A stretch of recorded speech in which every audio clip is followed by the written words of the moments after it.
और शिव की कृपा से कर्म आदि सभी बंधन उनके वश में हो जाते हैं। कर्म से लेकर के प्रकृति पर्यंत सब कुछ प्रभु के वश में है, शिव के वश में है।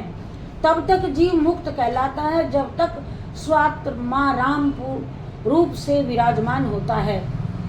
आत्माराम स्वात्माराम रूप से विराजमान होता है।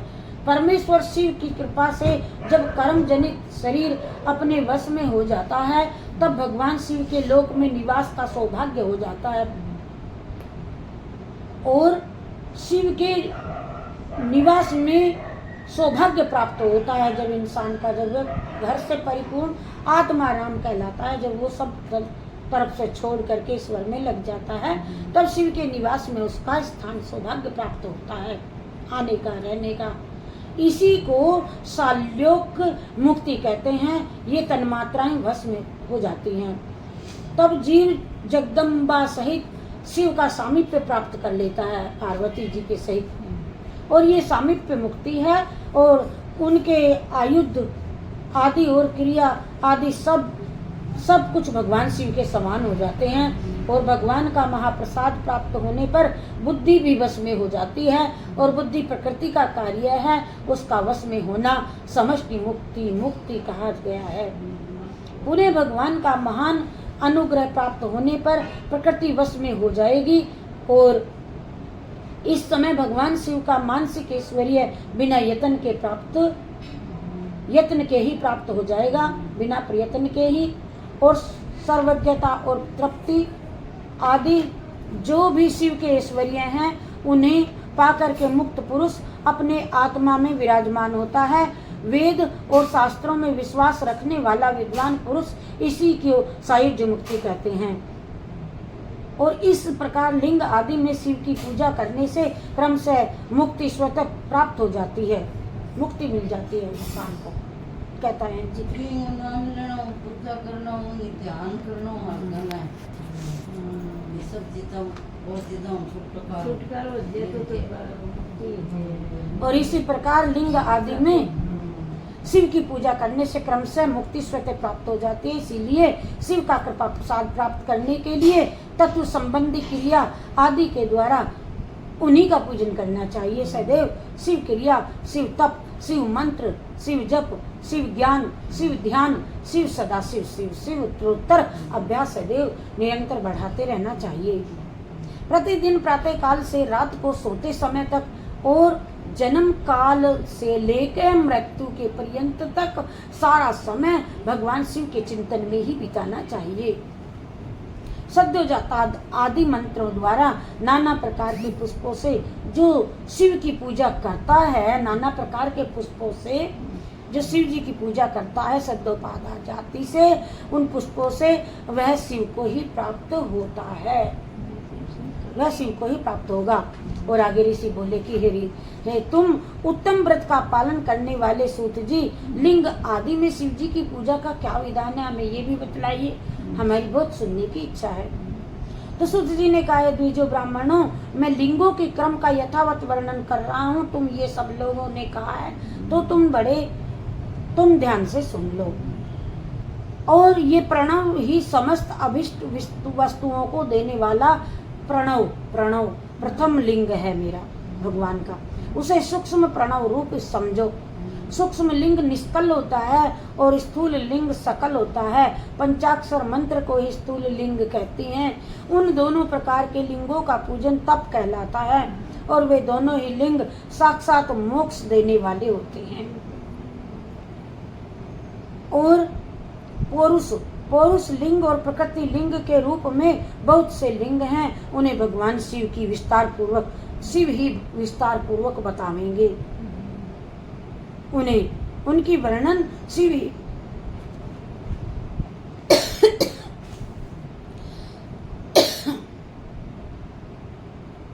दूसरा और कोई नहीं जानता, शिव ही बता सकेंगे। पृथ्वी के विकार भूत जो लिंग मुझे पता है, मुझे याद है, ज्ञात है, सूत जी कहते हैं जो पृथ्वी पे अब है तो वो रखा पीछे। मैंने आज वो गोली ले ली, वो हो गया ना काली मिर्च सी की,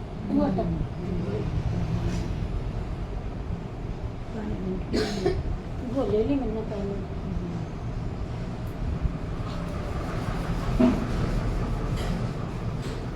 जय जय शिव शंकर भोलेनाथ की जय।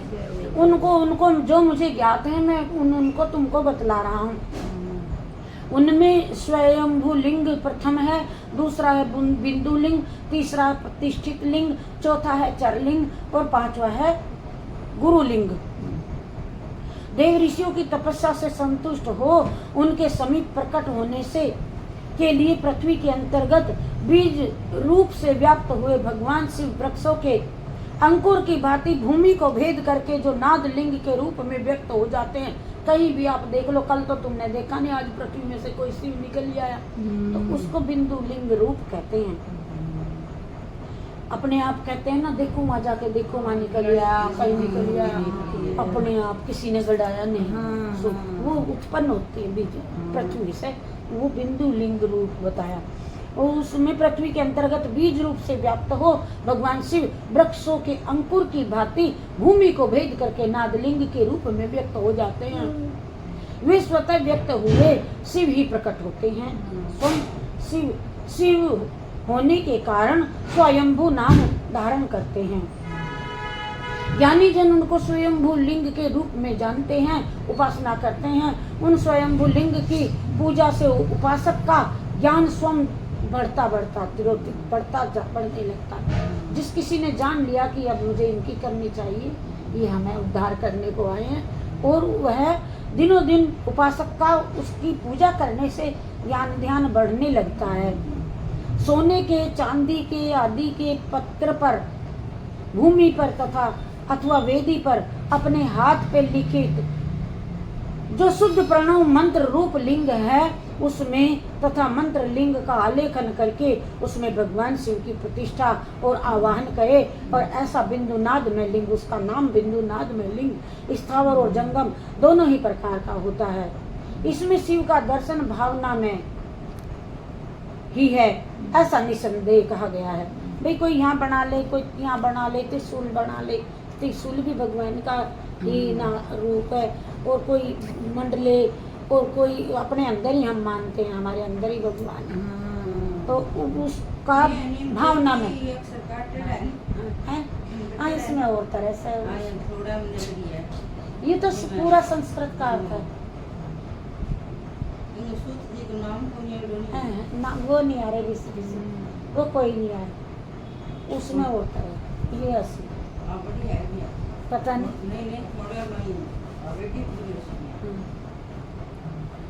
और उसको कहते हैं उपासक स्वयं। वेदी पर हाथ पर लिखित मांडली, ये तो उसमें आया ही नहीं था। ये तो भाई कोई तो यूँ सोच ले मंदिर तो है नहीं, ऐसे हुआ शिव जी आकार बना ले, और कोई कहे मेरे हृदय में ही है, कोई यही मांड ले शिव जी जैसा गोल गोल तिलक लगा ले। ऐसा बिंदु में लिंग स्थावर जंगम दोनों प्रकार के होते हैं। इसमें शिव का दर्शन भावना में ही होता है, भावना में ही है, ऐसा निसंदेह कहा जा सकता है। जिसको जहाँ भगवान शंकर के प्रकट होने का विश्वास हो गया, जम गया विश्वास, उसके लिए वही प्रकट होकर के अभिष्ट फल को देने वाले होते हैं। और अपने अकृत्रिम अथवा यंत्र से हाथ पे लिखे हुए स्थावर आदि में भगवान शिव का आह्वान करके 16 उपचारों से पूजा कर ले। ऐसा करने पर साधक स्वयं ही ऐश्वर्य को प्राप्त कर लेता है। जो कोई अपने अकेले में ही मानसिक रूप से आह्वान कर दिया हो शिव जी और अब मैं कर रहा हूँ, उसको भी उपचारों से उनकी पूजा करे। ऐसा करने से साधक स्वयं ही ऐश्वर्य को प्राप्त कर लेता है, और इस साधन के अभ्यास से उसको ज्ञान भी होता है। देवताओं और ऋषियों ने आत्म सिद्धि के लिए अपने हाथ से वैदिक मंत्रों के उच्चारण पूर्वक शुद्ध मंडल में शुद्ध भावना द्वारा जिस उत्तम शिवलिंग की स्थापना की देवताओं ने, उसे पौरुष लिंग कहते हैं। पौरुष लिंग तथा वही प्रतिष्ठित लिंग कहलाता है, और उस लिंग की पूजा करने से सदा पौरुष ऐश्वर्य की प्राप्ति होती है। और महान ब्राह्मण और महाधनी राजा किसी कारीगरी से शिवलिंग का निर्माण करा करके जो मंत्र पूर्वक उसकी उपासना पूजा स्थापना करते हैं, उनके द्वारा स्थापित हुआ वह लिंग भी प्रतिष्ठित लिंग कहलाता है, किंतु वह प्राकृत लिंग है, इसीलिए प्राकृत ऐश्वर्य भोग को ही देने वाला होता है। वह लिंग जो शक्तिशाली और नित्य होता है उसे पौरुष लिंग कहते हैं, तथा जो दुर्बल और अनित्य होता है वह प्राकृत लिंग कहलाता है। लिंग नाभि, जिह्वा, नासाग्रभाग और शिखा के क्रम से कीट, हृदय, मस्तक तीनों स्थानों में जो लिंग की भावना की गई है वह आध्यात्मिक लिंग को ही चर लिंग कहते हैं। कोई सुंडी में भी भगवान शिव समझते हैं, कोई यहाँ समझता है, कोई कटी प्रदेश में समझता है, कोई हृदय में, कोई कपाल मस्तक में। तो पर्वत को पौरुष लिंग बताया गया है, जो पहाड़ है पूरा ये भी लिंग भगवान का रूप, और स्थूल को विद्वान पुरुष प्राकृत लिंग मानते हैं, और वृक्ष आदि को पौरुष लिंग जानना चाहिए शिव। और गुल्म आदि को प्राकृत लिंग, साठी नामक धान्य को धान्य प्राकृत लिंग समझना चाहिए। खेती को, धान को, कणक को और धान्य को प्राकृत लिंग समझना चाहिए। और शाली अगहनी गेहूं को पौरुष लिंग, अणिमा को आठों सिद्धियों को देने वाला ऐश्वर्य है।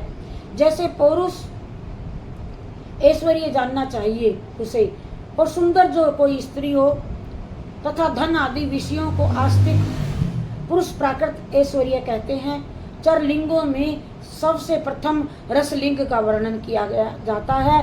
रसलिंग ब्राह्मणों को उनकी सारी अभिष्ट वस्तुएं देने वाला है, रसलिंग। और रसलिंग ब्राह्मणों को उनकी सारी अभिष्ट वस्तुओं को देने वाला है। शुभ कारक बाण लिंग, क्षत्रियों को बाण लिंग की पूजा करनी चाहिए। क्षत्रियों को महान राज्य की प्राप्ति कराने वाला लिंग है। स्वर्ण लिंग वेश्यों को महाधनपति का पद प्रदान करने वाला है वेश्यों को, तथा सुंदर सुंदर शिवलिंग शूद्रों को महाशुद्धि देने वाला है।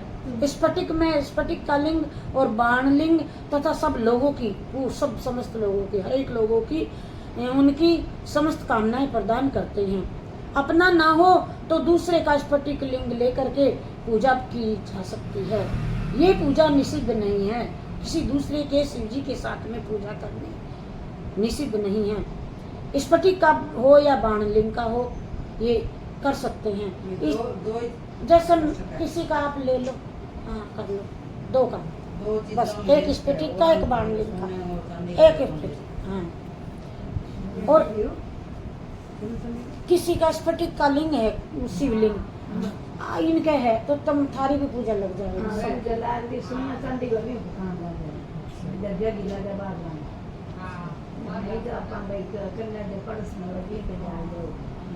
की जा सकती है।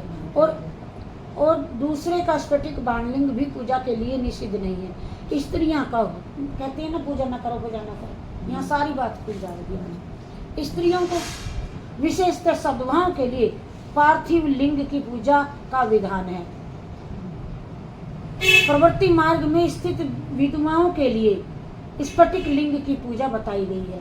एक तो पार्थिव वो जो मिट्टी का बना है, उसके लिए श्रेष्ठ है। एक वो, एक तो पार्थिव हो गया, एक कौन सा बताया,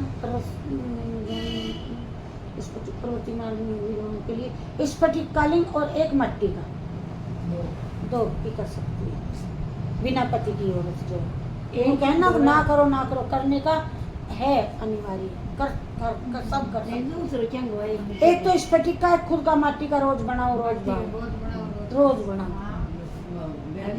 दूसरा स्फटिक का अपना न्यारा रखे तो, और तीसरा वो शिवालय में है ही, शिवालय में कोई रोके टोक नहीं। स्फटिक की पूजा बताई गई है। और परंतु विरक्त विधवाओं के लिए रसलिंग की पूजा को ही श्रेष्ठ बताया, जो बिल्कुल ही वे बैरागण सी हो जाती है, उनके लिए श्रेष्ठ है रसलिंग। उत्तम व्रत का पालन करने वाले महर्षियों बचपन में, जवानी में, बुढ़ापे में भी शुद्ध स्फटिक शिवलिंग का पूजन स्त्रियों को समस्त भोग प्रदान करने वाला है। गुह्यासक्त स्त्रियों के लिए हाँ जवानी में स्फटिक में शिवलिंग का पूजन स्त्रियों के लिए समस्त भोग प्रदान करने वाला है। गुह्यासक्त स्त्रियों के लिए पीठ पूजा भूतल पर संपूर्ण अभीष्ट को देने वाली है।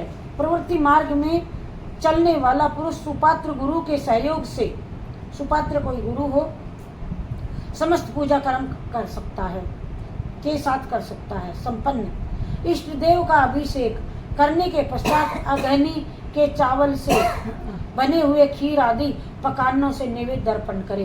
पूजा के अंत में शिवलिंग को संपुट पधरा करके घर के भीतर पूछ पाछ के जैसे रख देते हैं। जो निर्वृत्ति मार्गी पुरुष हैं उनके लिए हाथ पर ही शिवलिंग का पूजा का विधान है और उन्हें भिक्षा आदि प्राप्त हुए अपने भोजन को ही नैवेद्य में निवेदित करना चाहिए, जो वे दंडी बाबा वगैरह होते हैं। और निर्वत पुरुषों के लिए सूक्ष्म लिंग ही सबसे श्रेष्ठ हो जाता है। वे विभूति के द्वारा पूजन करें, भभूति विभूति के लिए द्वारा निवेदन करें। पूजा करके उस लिंग को सदा अपने मस्तक पर धारण कर लें। विभूति 3 प्रकार की बताई है, भभूत और लोकाग्नि जनित, वेदाग्नि जनित और शिवाग्नि जनित। लोकाग्नि जनित जो लौकिक भस्म द्रव्यों को शुद्धि के लिए ला करके रख लेता है, और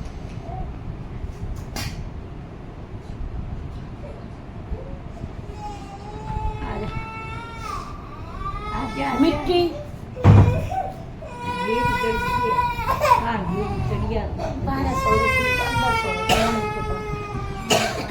लोहे के पात्रों के, धानों के, तिल के, द्रव्यों के, वस्त्रों की आदि की तथा प्रयुषित वस्तुओं की भस्म से शुद्धि होती है। कुत्ते का आपका लग गया ना, शरीर लग गया चलते चलते भीड़ में, दूषित हो गया, आप मान लिया, तो भस्म लगा लो, शुद्ध हो जाओगे बिना स्नान किए। कहीं से मिल जाए भस्म, वो उसकी हवन वगैरह की, वो लगा लो तो आपकी शुद्धि हो जाएगी। कुत्ते आदि से दूषित हुए पात्रों की भी भस्म से शुद्धि मानी गई है। वस्तु विशेष की शुद्धि के लिए यथा योग सजल तथा निर्जल भस्म का उपयोग करना चाहिए। वेदाग्नि जनित को, जो वेद पढ़ते बाजते हैं, उस जनित को जो भस्म है उसको उन वैदिक कर्मों के अंत में धारण करना चाहिए। मंत्र और क्रिया से जनित जो होम कर्म है, जैसे बहुत सारे मंत्रों के द्वारा अपनों ने वो अग्नि करी है, उस राख को छान के उसको रख कर उसको रख करके भस्म को धारण करने से आत्मा को आरोपित करे अपने को। मल लें बहुत से तो सारे में अपन जन थोड़ा सा लगा लें, यहाँ यहाँ यहाँ यहाँ लगा लें। भस्म धारण करने से आत्मा में आरोपित हो जाता है वह। अघोर मूर्तिधारी शिव को जो अपना मंत्र है उसे पढ़कर बेल की लकड़ी, बेलपत्र की मोटी लकड़ी को जलावे और उस मंत्र से अभिमंत्रित करके उसकी शिवाग्नि, उसको शिवाग्नि कहा गया है, उसके द्वारा जले हुए लकड़ी काष्ठ की जो भस्म राख है वह उसे शिवाग्नि जनित उसको कपिला गाय के गोबर में मंड करके और तथा गाय मात्र के गोबर से समी, पीपल, पलास, बड़, अमलतास और बेल, इनकी लकड़ियों की शिवाग्नि से उसको जला करके और शुद्ध भस्म बना ले। शिवाग्नि जनित माना गया। शिव की अग्नि समझो उसको, और उसे पाकर शिव के स्वरूप की अग्नि है। बेल पत्र का, बड़ का, पलास का, अमलतास का, बेर का, समी का, इतने बताए। जला करके उसको रखो तो वो सोचो समझो भस्म प्रभु की भस्म है वो। फिर उस भस्म को कपड़े से अच्छी तरह छानकर नए घड़े में भर के रखे दे। उसे समय समय पर अपनी कांति की शोभा के लिए, वृद्धि धारण के लिए लगाए और उसे समय समय पर अपनी कांति या शोभा की वृद्धि के लिए धारण करे। और ऐसा करने वाला पुरुष सम्मान जनित और पूजित होता है। पूर्व काल में भगवान शिव ने भस्म शब्द का अर्थ ही प्रकट किया था। जैसे राजा अपने राज्य में सारभूत कर को ग्रहण करता था, कर लेता था राजा नगरी से, जैसे मनुष्य शस्य आदि को जला करके रांध कर उसका सार ग्रहण करते थे, आदमी को पका करके उसकी मुर्दे की राख को, समझ गए, जिसे डालने जावे वहां पे। और जब रानल नाना प्रकार के भक्ष भोज्य पदार्थों को भारी मात्रा में ग्रहण करके जला करके सार तत्व वस्तु ग्रहण करता और उस सार तत्व वस्तु से सदेह पोषण करता था। कोई राजा, कोई नगरी का कोई श्रेष्ठ पुरुष मरता, उसकी लगाता था। उसी प्रकार प्रपंच करता परमेश्वर शिव ने भी अपने में अधेय रूप से विद्यमान प्रपंच को दुनिया भक्त जला करके भस्म रूप से उसके सार तत्व को ग्रहण किया। शिव ने ये बताया। और कहते हैं कि कोई राजा होता था,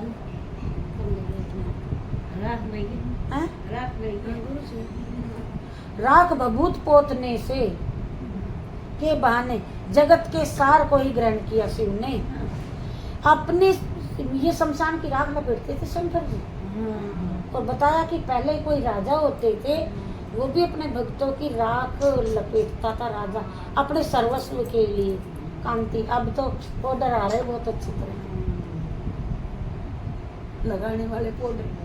और शरण में सार रतन स्वरूप भस्म को प्रकाशित स्थापित किया है। आकाश के सार तत्व के से केश, वायु के सार तत्व से मुख, हवा के मुख, अग्नि के सार तत्व से हृदय और जल के सार तत्व से कटिभाग और पृथ्वी के सार तत्व से घुटने धारण किया है। और इसी तरह से सारे अंग विभिन्न वस्तुओं के सार रूप हैं। महेश्वर ने अपने ललाट में तिलक रूप से जो त्रिपुंड धारण किया है वह ब्रह्मा, विष्णु और रुद्र का सार तत्व है। वे इन सब वस्तुओं को जगत के अभ्युदय का हेतु मानते हैं और इन भगवान शिव ने ही प्रपंच के सार सर्वस्व को अपने वश में किया है। अतः इन्हें अपने वश में करने वाला दूसरा और कोई नहीं है। जैसे समस्त मृगों को, हिरणों को हिंसक शिकारी मृग सिंह कहलाता है, वह है उसका हिंसा करने वाला दूसरा मृग और कोई नहीं है, अतः उसे सिंह कहा गया है। और शकार का अर्थ है नित्य सुख एवं आनंद, इकार का अर्थ है पुरुष और वकार का अर्थ है अमृत स्वरूपा शक्ति, शक्ति पार्वती। इन सबका सम्मिलित रूप ही शिव कहलाता है। अतः इस रूप में भगवान शिव को अपना आत्मा मान करके जो भी कोई उनकी पूजा करनी चाहिए। अतः पहले अपने अंगों में भस्म मल ले और फिर ललाट में उत्तम त्रिपुंड धारण करे। और पूजा काल में सजल भस्म का उपयोग होता है और द्रव्य शुद्धि के लिए निर्जल भस्म का होता है। गुणातीत के लिए राजस विकार गुणों के लिए अवरोध करते हैं, दूर हटाते हैं। इसलिए वे सबके गुरु रूप का आश्रय लेकर स्थित हैं। गुरु विश्वासी शिष्यों के तीनों गुणों को पहले दूर करता है, फिर उन्हें शिव तत्व का बोध कराते हैं। गुरु पहले छान लेवे, जब लेवे ऐसे ही जैसे तुमने चने में से काला निकाला तब कढ़ी बनाओगी। ये कह ही रही थी अभी एक हमने निकाल ली। तो इसीलिए गुरु कहलाते हैं। गुरु की पूजा परमात्मा शिव जी की पूजा है, विश्वास। और गुरु के उपयोग से जो बचा सारा पदार्थ आत्म शुद्धि करने वाला होता है। गुरु की आज्ञा के बिना उपयोग में लाया हुआ बिना पूछे वह सब कुछ वैसा ही है जैसे चोर चोरी करके लाई हुई वस्तु का उपयोग कर लेता है, उपभोग करता है। गुरु से भी विशेष ज्ञानवान पुरुष मिल जावे तो उसे भी यत्न पूर्वक गुरु मान लेना चाहिए। अज्ञानी रूपी बंधन से छूटना ही जीव मात्र के लिए साध्य पुरुषार्थ है। अतः जो विशेष गुणवान हो, ज्ञानवान है, वही जीव को उस बंधन से छुड़ा सकता है। जन्म और मरण रूप द्वंद्व और भगवान शिव की माया ने ही अर्पित किया है। और जो इन दोनों को शिव की माया को ही अर्पित कर देता है वह फिर शरीर के बंधन में कदापि नहीं पड़ता, अर्थात माँ के गर्भ में नहीं आता, जो ये सब काम बात करता है। और जब तक शरीर रहता है तब तक तो जो वह क्रिया के अधीन है वह जीव बद्ध कहलाता है। और स्थूल सूक्ष्म के कारण तीनों शरीरों को वश में कर लेने वाला जीव मोक्ष जीव का मोक्ष हो जाता है। ऐसा ज्ञानी पुरुषों का कहना कथन है। माया चक्र के निर्माता भगवान शिव ही परम कारण हैं। वे अपनी माया के दिए हुए द्वंद्व का स्वयं ही परिमार्जन करते हैं, स्वयं ही सुलझाते हैं। जो उसको भीड़ डाली है भक्त पर, प्रभु स्वयं ही उसको सुलझाते हैं,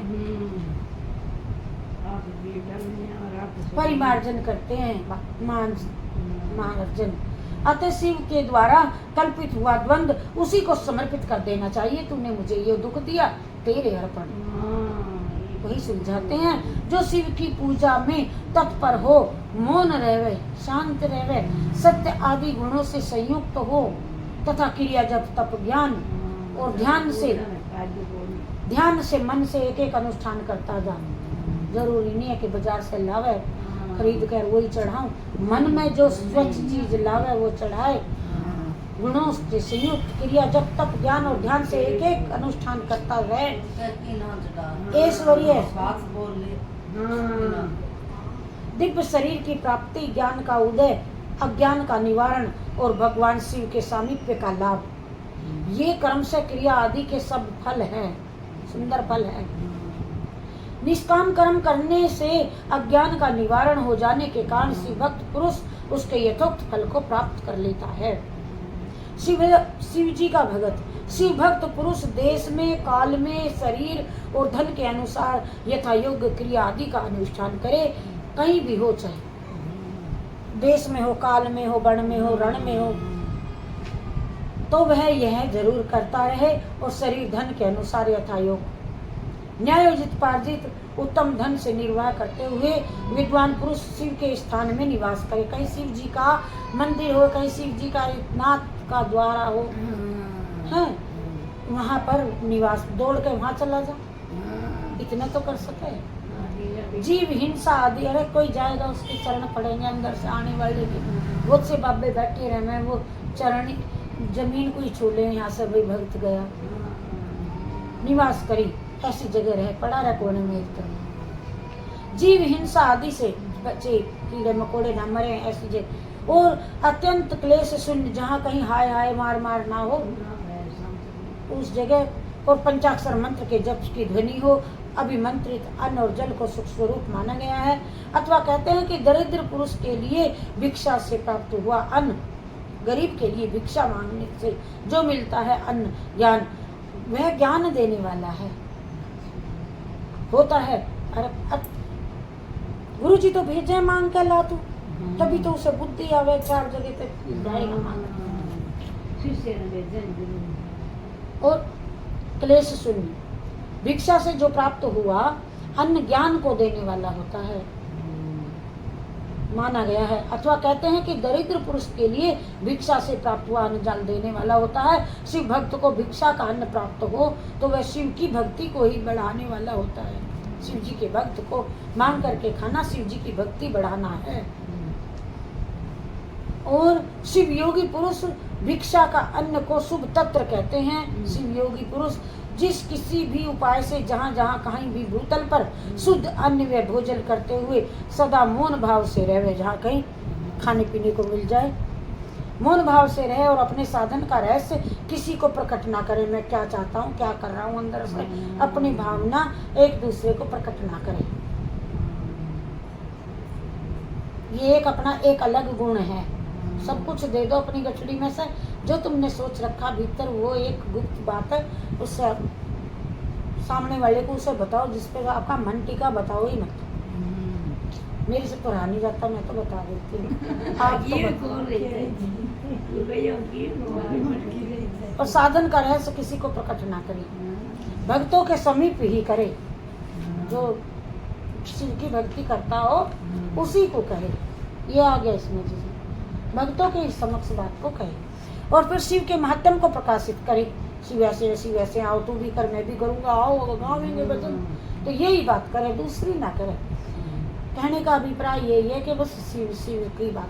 और शिव मंत्र के रहस्य को भगवान शिव ही जानते हैं, अर्थात दूसरा और कोई नहीं जानता।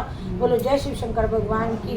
हर हर महादेव शंभो काशी विश्वनाथ गंगे हर हर महादेव शंभो काशी विश्वनाथ गंगे काशी विश्वनाथ गंगे सदा शिव पार्वती काशी विश्वनाथ गंगे सदा शिव पार्वती हर हर महादेव शंभो काशी विश्वनाथ गंगे हर हर महादेव शंभो काशी विश्वनाथ गंगे हर हर महादेव शंभो काशी विश्वनाथ गंगे काशी विश्वनाथ गंगे सदा शिव पार्वती गंगे काशी विश्वनाथ गंगे सदा शिव पार्वती। बोलो जय शिव शंकर।